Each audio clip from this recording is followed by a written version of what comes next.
Fala galera, aqui é o Marcelo e sejam bem-vindos de volta à Batcaverna. E lá no longínquo ano de 2006, chegava ao fim um desenho que era muito querido pelo público em geral e até especialmente aqui no Brasil, que era o desenho dos Jovens Titãs que passava no Cartoon Network. Essa animação tinha estreado já 3 anos antes, em 2003, e é muito lembrado pelo traço de anime, e que fez muita gente começar a gostar dessa equipe. Afinal, o desenho era muito bom mesmo. Mas aí fica a pergunta, você lembra como é que esse desenho terminou? Os Jovens Titãs tiveram um final meio que em aberto. E para aumentar ainda, tem uma polêmica aí cercada de rumores que ainda teria uma última temporada que foi cancelada nesse desenho. Então no vídeo de hoje a gente vai analisar esse último episódio tão marcante aí desse desenho e depois comentar esses rumores aí dessa última temporada que acabou não sendo exibida, ou será que tinha mesmo uma última temporada? Vamos comentar tudo isso depois da abertura.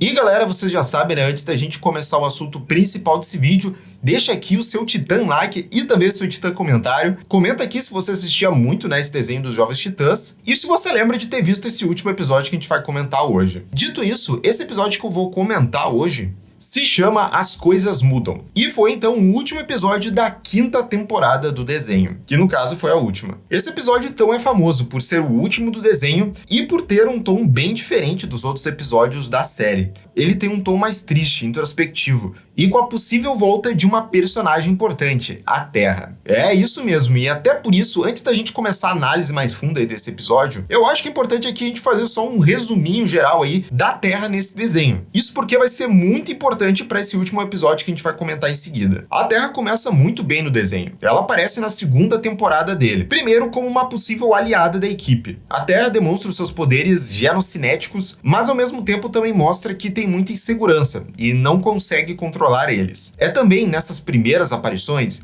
que a Terra tem contato com Slade, e ele começa a manipulá-la. O desenho começa aqui então a fazer a sua própria versão, daquele famoso arco dos quadrinhos dos Titãs que foi o Contrato de Judas. E olha, vou dizer que eles fazem jus sim a essa grande saga dos quadrinhos. E a Terra a princípio parece que não vai querer virar uma Titã, mas depois alguns episódios pra frente aí nessa 2ª temporada, ela volta e diz que quer ser sim uma Titã então. Ela vira um membro oficial da equipe. Ela muda de visual, e durante alguns episódios dessa temporada, ela mostra que está controlando melhor os seus poderes e ganha a confiança da equipe. Principalmente a do Mutano, que vemos que ele tá apaixonadinho por ela. É um casal que conquistou muitos fãs, principalmente no episódio que os dois vão juntos num parque de diversões. O problema é que aqui é revelado que a Terra estava agindo com Slade e trai a equipe. E tem um momento mega triste que é do Mutano dizendo pra Terra que agora ela não tem mais amigos. Esse momento aqui pega o coração. A garota revela pro Mutano que o Slade ele tinha prometido que ele, sendo o mentor dela, faria ela poder controlar melhor os poderes dela. E só com a ajuda dele que ela ia conseguir isso. Então chegamos nos últimos 2 episódios da 2ª temporada, onde tem o épico confronto então da Terra contra os seus ex-companheiros de equipe. E é um dos momentos mais marcantes do desenho. Novamente a Terra tem um novo visual aqui. E ela tem vários confrontos com os Titãs. Aparentemente, ela primeiro derrota todos os membros da equipe. Mas quando eles voltam e a derrotam, a Terra pede ajuda ao Slade, e aí ele mostra suas verdadeiras intenções. Ela finalmente vê que ele só estava usando então para que ela derrotasse os Titãs. E mais pro final do confronto, o Slade aparentemente morre, e os poderes da Terra ameaçam a cidade com essas lavas. Ela decide fazer um sacrifício, e após um último adeus, a Terra libera todos os seus poderes, parando toda a lava que estava indo na cidade, resultando então na transformação dela em pedra. Os Titãs depois honram o seu sacrifício colocando uma placa perto dela que diz Terra, uma jovem titã, uma verdadeira amiga. E bem, depois desse final épico aí dessa temporada, o desenho então continuou por muitos mais episódios, até que chegamos na última, que foi então a fatídica 5ª temporada do desenho. E até ela é considerada aí a piorzinha entre os fãs da série. Essa temporada veio logo depois do grande arco do Trigon, que muita gente considera aí a melhor coisa do desenho. Então, a 5ª tinha muita expectativa. E como ela optou por se concentrar mais no Mutano e a sua relação com a Patrulha do Destino, ao mesmo tempo que rolava uma guerra dos Titãs contra a Irmandade do Mal, o público meio que ficou dividido com essa escolha. Basicamente, então, a 5ª temporada focou então nos titãs fora de Jump City, que é a cidade lá onde tem a Torre Titã e que geralmente eles protegem. E aí eles ficam interagindo muito mais lá com a Patrulha do Destino fora da cidade e eles lutando então contra essa Irmandade do Mal. E outro fato importante é que essa última temporada teve menos episódios do que o normal. Então assim, não tinha um grande hiper arco acontecendo aí ao longo dessa quinta temporada. Só esses eventuais e pontuais confrontos, né, dos titãs ajudados pela Patrulha do Destino contra essa Irmandade do Mal. Que não é de todo mal, essa Irmandade do Mal até é bem engraçada e tem vários membros ali, vilões bem interessantes. E então a gente chega no último episódio, né, que encerra o desenho. E é chamado então As Coisas Mudam e que traz a Terra de volta, misteriosamente. Mas será que é ela mesmo? Bora então analisar esse episódio final dos Titãs. O episódio começa com os Titãs, após a sua vitória contra a Irmandade do Mal. Finalmente eles voltam para casa depois de meses lutando contra esses vilões. Enquanto eles caminham pela cidade dizendo que é como bom estar de volta, a Stellar fala que está ansiosa para alugar filmes. E quando ela chega nessa locadora, eles descobrem que as coisas mudaram. Olha o título do episódio. A loja fechou, bem como a loja de doces favoritas do Mutano, ou a livraria da Ravenna, ou até a loja de autopeças que o Cyborg costumava ir. Tudo isso para abrir espaço então para a construção de um novo complexo de escritórios. E os titãs ficam realmente muito tristes, reparando como a cidade mudou na ausência deles. E aí é um início que já dá a cara desse episódio. Ele já dá esse sentimento, então, de que as coisas mudam e a gente realmente não tem como impedir isso. E também eu acho curioso como eles começam esse episódio, né, num tom menos de ação, só dos personagens, né, reparando como as coisas mudaram ali na cidade, uma coisa mais contemplativa. Mas isso são agora nos primeiros minutos. Quando a Stellar se aproxima de uma parede de tijolos, a equipe é atacada por um misterioso novo inimigo. Uma criatura humanoide, grande e branca que pode se transformar em qualquer substância com a qual ela entra em contato. Mas o foco do episódio não vai ser nesse vilão, e sim algo em que o Mutano vê durante a batalha. Isso porque o herói vê essa garota que é igualzinha à Terra. Então esse vai ser o principal foco aqui do episódio. Essa trama aqui do Mutano, então, vendo essa garota que é muito parecida com a Terra. E ao mesmo tempo que o episódio ele vai intercalar com os outros titãs indo atrás desse novo inimigo randômico aí que aparece. Os esforços dos titãs em lutar contra a criatura parecem inúteis, já que nunca enfrentaram um inimigo assim.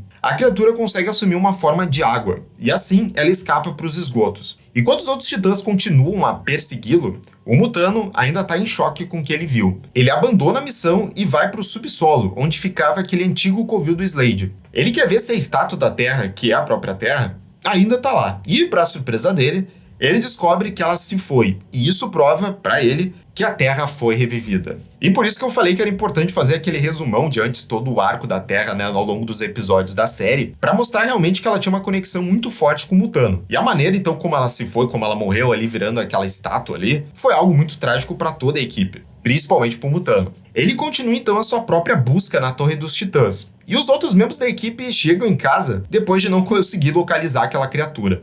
Eles perguntam por que o Mutano deixou a galera lá no meio de uma missão. E o Mutano explica então que ele viu a Terra, mas não teve a chance de falar com ela. Ele inclusive fala do sumiço da estátua. Os outros titãs ficam chocados, mas ao mesmo tempo céticos, pois não tem uma explicação lógica para como que ela possa ter retornado. Tanto a Ravenna quanto o Cyborg comentam como tentaram várias formas de trazer ela de volta, mas nada funcionou. O computador da torre avisa sobre mais um ataque daquele novo vilão, mas o Mutano se recusa a abandonar a sua busca pela Terra e sai correndo da torre. Não tem que fazer sentido. A Terra voltou, é só isso que... E agora o episódio dá um belo toque aí nessa busca do Mutano pela Terra, porque ele começa a visitar lugares importantes, né, da trajetória da Terra ao longo do desenho. O Mutano viaja de volta para o Canyon, onde a equipe conheceu ela pela primeira vez. E depois no parque temático, onde ele saiu com a Terra no seu último encontro, e onde ela revelou que era aprendiz do Slade. Tudo isso ao som de um pianinho melancólico, e nem parece um desenho aqui dos Jovens Titãs. Ao perceber que ela não está mais lá, ele vai a um restaurante que ele e a Terra foram naquele encontro. Enquanto ele se senta todo triste aqui no balcão e mal consegue terminar de comer um pedaço de torta, que é algo que ele adora, o Mutano acha que vê a Terra entrando no bar. Mas então ele percebe que não é ela, mas sim só uma garota que se parece com ela. E poxa, só por essa sequência aqui de cenas, é como eu disse no começo desse vídeo. Esse episódio ele realmente tem um tom mais diferenciado assim, sabe? Que são essas várias cenas aí sem falas, que é só realmente o Mutano ali absorvendo tudo que ele tá passando, com essa trilha triste no fundo. Depois de retornar ao canteiro de obras, onde ele e os titãs enfrentaram aquela criatura, o Mutano encontra com a Terra novamente, já que ela é uma estudante de uma escola ali perto. Ele chama a atenção dela, mas ela não mostra nenhuma lembrança do Mutano. Contudo, o Mutano consegue fazer ela rir, mas ela continua insistindo que ele a confundiu com alguém. E aqui nessa cena os enquadramentos estão uma sacanagem. Em vários momentos você vê em primeiro plano algum obstáculo separando os dois. Pode ser um muro, uma barra de ferro, tá tudo sendo comunicado aqui com esses enquadramentos. As amigas dela tentam tirar o Mutano dali, mas para surpresa de todos, essa possível Terra aceita comer pizza com o Mutano, algo que ela costumava fazer com o seu amigo. E ele sai então felizão com ela, dizendo que vai fazê-la lembrar de tudo. E como eu disse ali, realmente, olha, a direção aqui nesse episódio, em alguns momentos, tá muito boa. E aqui, a história que antes estava indicando que talvez o Mutano tivesse tendo alguma confusão, tava maluco, agora nos dá mais confiança para acreditar no Mutano, já que tá mostrando que essa garota realmente existe, ela tá conversando, tem amigas, todo mundo tá vendo ela. E também deixa muito implícito que essa garota parece que realmente ela já tem uma conexão muito rápida com o Mutano, ou seja, só pode ser a Terra. Enquanto isso, a busca dos titãs por aquela criatura lá não tá levando a lugar nenhum. E vendo como é difícil de rastrear a criatura, eles dizem que com o Mutano isso poderia ser mais fácil. E enquanto eles continuam procurando esse vilão, todos da equipe expressam sua preocupação com o Mutano e continuam especulando sobre o retorno da Terra. O Robin diz que tudo é possível. Talvez ela se libertou por vontade própria, ou algum terremoto ajudou ela a se livrar. Enquanto eles falam sobre por que ela não tentou ir atrás deles, a Ravenna lembra que talvez ela não queira ser achada. E é mostrado que a criatura estava escondida e observando cada movimento deles. E assim, a maioria desses momentos aí dessa outra também em paralelo, que eu acho que tinha que ter momentos de ação realmente, que não podia ser só o Mutano procurando esse tom mais triste, por ser um desenho que é pra ser pra todo mundo, né, e tudo mais. Essa parte aí dos outros titãs procurando essa criatura é o ponto mais baixo assim, mas não estraga o episódio. Mas nessa cena em particular aí tem alguns diálogos úteis, que é quando a Ravenna fala essa possibilidade que talvez possa ser mesmo a Terra, né, essa garota, mas ela não foi atrás deles porque ela não quer mais essa vida de herói, ela não quer ser achada. Aí fica a pergunta por que ela continuou na mesma cidade, né, mas enfim, deixa pra lá. De volta ao Mutano, ele tá contando à Terra as histórias de como ele e os outros titãs derrotaram a Irmandade do Mal. Os dois estão se divertindo, mas o clima muda quando ele continua chamando a garota de Terra. Ela pergunta por que ele tá chamando ela assim, e ele explica que ela fala, ela age e é igual à Terra. A garota diz que só se lembra de ir à escola, e o Mutano meio que faz o resumo aqui da trajetória dela no desenho, e é bem maneiro. E quando a pizza chega, a garota revela que o sabor que ela deveria adorar, na verdade, ela é alérgica a isso. O Mutano tenta desesperadamente fazer com que a Terra se lembre do seu passado e dos seus poderes, mas isso parece realmente não funcionar. Ele até leva a garota de volta à torre, para mostrar o antigo quarto dela. E ele até diz que, olha, tem muitas estrelas, porque você gosta de dormir, né, ao ar livre. Apenas para essa garota responder que ela não gosta de dormir ao ar livre. Ela odeia acampar e odeia insetos. E nesse momento, embora essa garota, que durante todo o episódio ela nunca vai revelar o nome, né, diga-se de passagem, ela parece ter realmente reações fortes ao que o Mutano tá falando para ela. Ela fala e parece realmente que conhece o Mutano. Mas ao mesmo tempo tem essas dúvidas sobre os gostos distintos que a Terra deveria ter, mas ela não tem. Mas ao mesmo tempo ela poderia estar mentindo. Então o episódio ele vai deixando essa dúvida, né? Uma hora a gente tá achando que é, outra hora acho que não, e isso é bem legal. Mas enquanto ela explora o quarto que antes era dela, ela pega uma caixa prateada em formato de coração, que o Mutano fez pra ela no passado. Ele explica o que é pra ela, mas isso parece trazer de volta memórias dolorosas pra garota. E de forma abrupta, ela fala que realmente precisa ir embora. Fora da torre, no mesmo lugar em que o Mutano e a Terra iam, a garota diz ao Mutano que aquela pessoa que ele tá procurando ainda pode estar por aí em algum lugar, e ela deseja sorte em encontrá-la. No entanto, o Mutano ainda continua convencido de que é ela. À medida que o Mutano fica cada vez mais frustrado com a falta de memória dessa Terra, ele eventualmente joga uma lama nela para tentar fazê-lo usar os seus poderes. No entanto, o tiro sai pela culatra e a lama atinge o rosto da garota e ela sai furiosa dali. A Mutano mandou mal. Mas assim, minha opinião, nesse momento aqui da torre, que ela começa a ver os objetos e fala dessa forma meio misteriosa, pra mim eu acho que o episódio já tá confirmando que é realmente a Terra, mas ela tá fingindo. Em termos de história, é legal quando esse episódio vai mostrando todos esses lugares que foram importantes, né, pra esse relacionamento do Mutano com a Terra. E de fato, se eles tiveram que optar realmente por um personagem só ter essa interação com a garota, tinha realmente que ser o Mutano. Os outros titãs continuam sua busca pela criatura, e ela ainda dá em nada. O Mutano retorna à sala dos espelhos daquele parque de diversões, tentando descobrir como que a Terra esqueceu tudo. Enquanto ele tenta encontrar uma solução, o Slade surge nos espelhos, e o vilão diz que talvez ela não queira se lembrar de nada. O Mutano exige uma explicação para a falta de memória e poderes da Terra. No entanto, o Slade afirma que não teve nada a ver com isso. E, em vez disso, ele diz ao Mutano que se ela tá desse jeito, é porque ela escolheu estar assim. O Mutano não acredita nisso, pois ela adorava ser uma heroína. Mas o Slade refuta de novo, dizendo que é porque ela não quer mais se lembrar dos Titãs e dessa vida dela.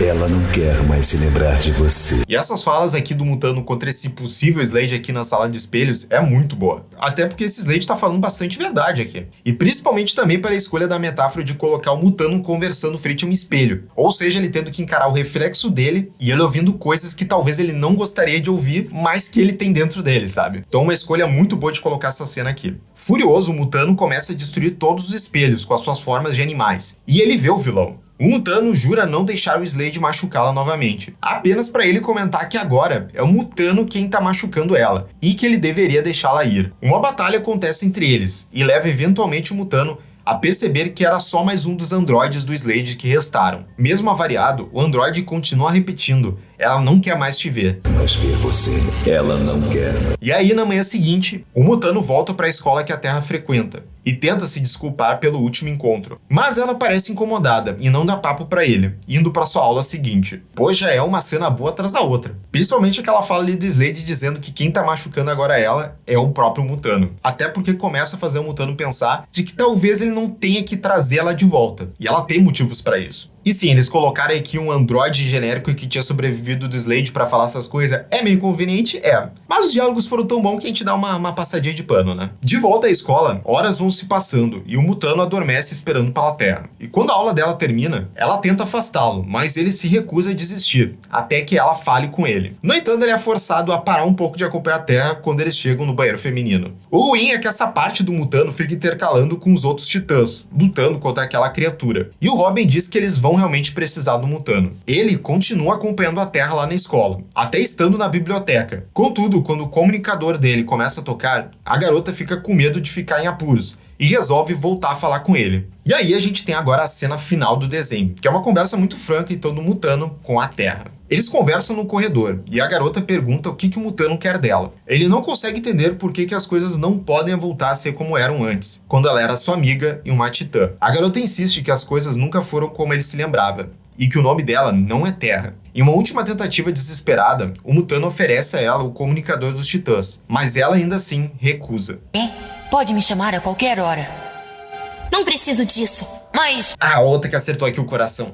O Robin envia mais um SOS ao Mutano para ajudar na batalha. O Mutano implora para ela ir com ele, mas ela novamente diz não. Ela vai se afastando para as sombras do corredor, dizendo que ela não quer mais salvar o mundo e que o Mutano é um titã, enquanto ela é só uma garota normal com uma prova de matemática no próximo período. Eventualmente o sinal toca, e a garota vai desaparecendo lentamente ao fundo, em meio a outros estudantes normais. Ela vai se mesclando a eles. O Mutano fica parado, lidando com a realidade da situação, mas então ele notifica ao Robin que ele está a caminho. Ele sai correndo e, com isso, o Mutano finalmente parece aceitar o passado, e aí terminamos a série com ele saindo para a luz do dia fora da escola. E esse então foi o último episódio, do desenho dos Jovens Titãs. E assim, pra mim esses 5, 6 minutos finais aqui da conversa do Mutano com a Terra, pra mim aqui é a pura perfeição. Essa despedida aqui do Mutano com a Terra, as falas, a direção, tudo é muito bem feito. Em relação ao final como um todo do desenho, ele parece ter realmente essa sensação de despedida, de um episódio um pouco mais reflexivo, com mais drama. Mas pra ser realmente o encerramento do desenho como um todo, aí eu acho que realmente fica pecando porque não mostra tanto dos outros integrantes, né?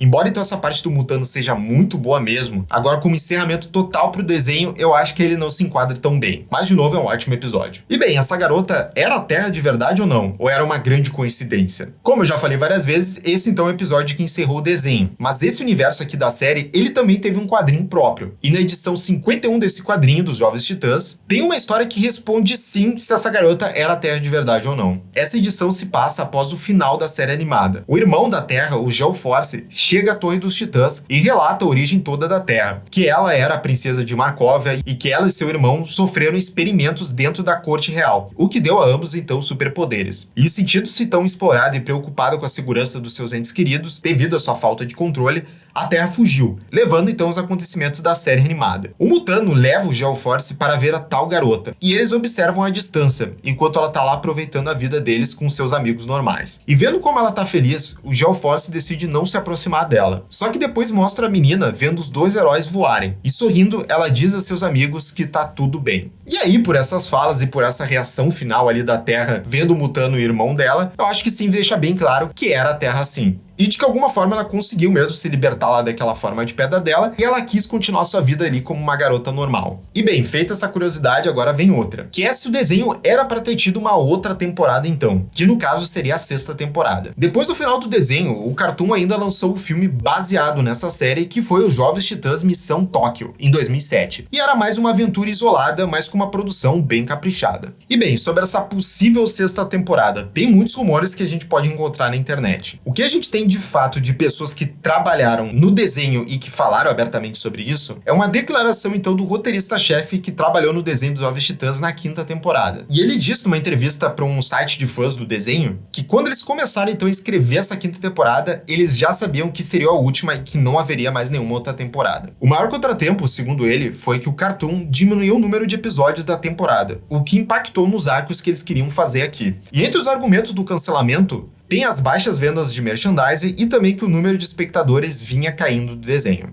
E essa, digamos, é a versão mais oficial que a gente tem em relação a essa última temporada. Agora, no campo de rumores, rolaram matérias e declarações, enquanto a 5ª temporada do desenho estava acontecendo, de que um argumento já para a 6ª temporada realmente tinha sido elaborado, e que até o nome do desenho ia mudar, e que ia se chamar Os Novos Titãs, The New Teen Titans, fazendo referência ao que tem nos quadrinhos. Outros pontos incluíam que aqui o Mutano e a Ravenna iam ter um relacionamento, as tramas seriam mais maduras e o Robin ia virar Asa Noturna no final dessa 6ª temporada, entre outros. E assim, eu realmente não duvido que talvez conversas ou talvez algum argumento tenha rolado realmente por uma 6ª temporada. Mas todos esses rumores do que talvez ia acontecer nessa 6ª temporada realmente não vem de alguma pessoa que tenha realmente trabalhado na série e acaba aparecendo um pouco mais essa questão de fanfic, que é do que os fãs gostariam de ver. E até onde a gente tem de fontes e matérias em relação a isso, do pessoal que trabalhou na série, parece realmente não ter tido planos para uma 6ª temporada desse desenho. O fato é que esse desenho foi e continua sendo muito bom. E esse episódio final é uma prova do talento dessa equipe da série. Eu realmente recomendo bastante vocês conferirem essa série. E galera, agora eu quero saber a opinião de vocês, né? Vocês lembravam desse último episódio? E se tivesse tido uma 6ª temporada, o que vocês gostariam de ter visto aí desse desenho dos Jovens Titãs? Deixa aqui nos comentários. E já sabe também, né, galera? Se inscreve aqui no canal e clica no sininho de notificação para saber absolutamente tudo sobre o Batman. E se quiser apoiar ainda mais o canal, nós temos nossas campanhas de financiamento no Padrim e também no clube de canais aqui no YouTube. Tem o link dos projetos aqui na descrição. Até a próxima, gente. Tchau, tchau.